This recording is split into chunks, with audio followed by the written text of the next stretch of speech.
Hey everyone, and welcome to today's Explainer. Today, we are officially throwing out the dusty textbook rules and diving straight into the hidden mechanics of the English language. We're going to act like, well, grammar detectives. We'll be uncovering the secret identities of words and seeing exactly how they completely disguise themselves depending on where they happen to live in a sentence. So, let's just dive right in. Here is our quick game plan for today. We're going to cover phrase versus clause, the core cast, the noun and verb detectives, the modifiers, connectors, and finally, my favorite part, same word, different roles. All right, kicking things off with Section 1, phrase versus clause. This is really all about where words live. So the fundamental unit of our communication is obviously the sentence. Simply put, a sentence is just a group of words that gives us a complete, meaningful sense. It paints the entire picture for us. But to truly decode grammar, to really get it, we have to spot the two main chunks that build these sentences, phrases and clauses. Think about a phrase like in the morning. Notice what's missing there. There's absolutely no subject doing an action, and there's no verb. On its own, it's just incomplete. Now, on the flip side, a clause like if he comes contains both a subject, which is he, and a verb, comes. Clauses are the true engines of meaning here because they possess that absolutely crucial subject-verb combo. Moving right along to Section 2, the core cast. Let's look at the actual roles words play in a sentence. Okay, so every single sentence features a subject. And interestingly, a subject isn't just the doer of a physical action, it's honestly just who or what the sentence is entirely about. Then we have the object. That's the receiver of the action. Basically, if the subject does something, the object is the one that feels the impact. And finally, the complement. This is that extra information that tells us a bit more about the subject or the object, the descriptive flavor that really completes the whole picture.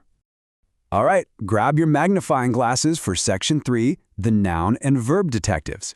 It is time to track down the main suspects. Let's start with nouns. A really good grammar investigator doesn't just stare at the word itself, they actually look at its neighbors. Here are 3 foolproof clues for you.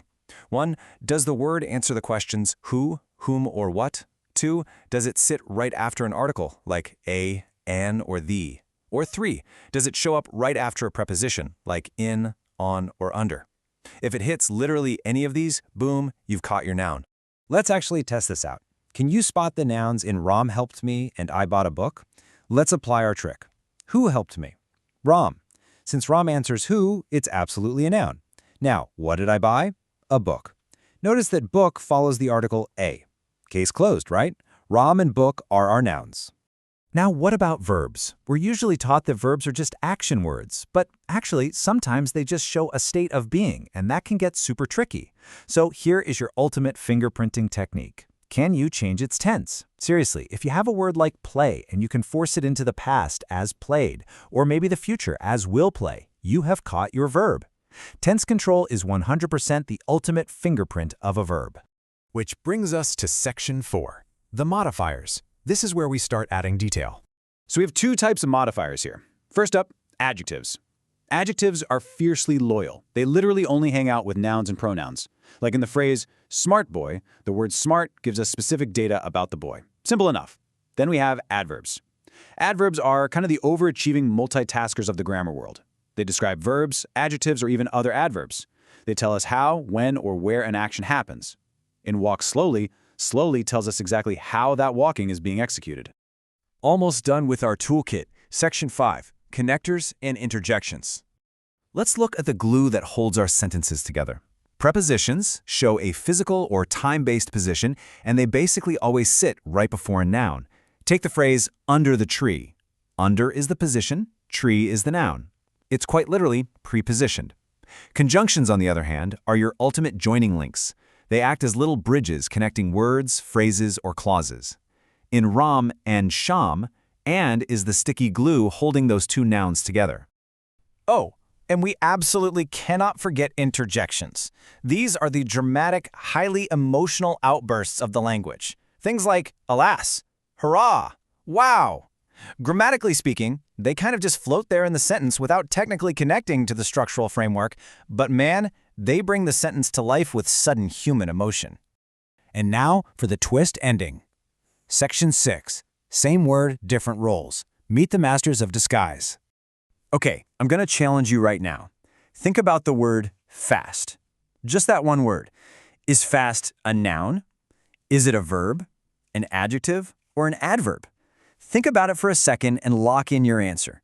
You ready for the big reveal? It is literally all of them. No way, right?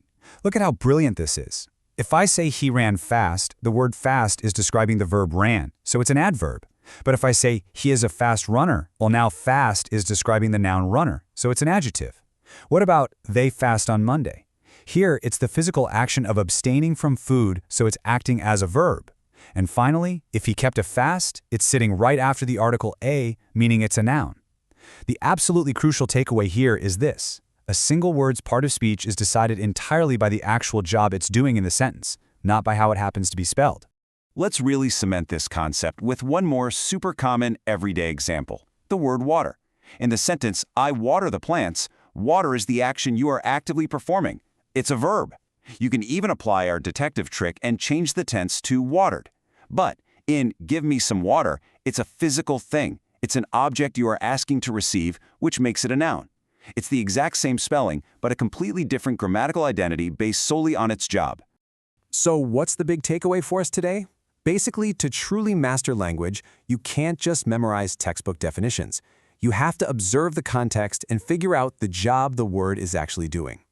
I'm going to leave you with a quick puzzle to test your new detective skills. Compare these two. I haven't met him since Monday versus since he left, I haven't met him. In which sentence is the word since acting as a preposition, and in which one is it a conjunction? Tell us your answers down in the comments, and hey, don't forget to subscribe for more deep dives. Keep investigating, and I'll see you all in the next explainer.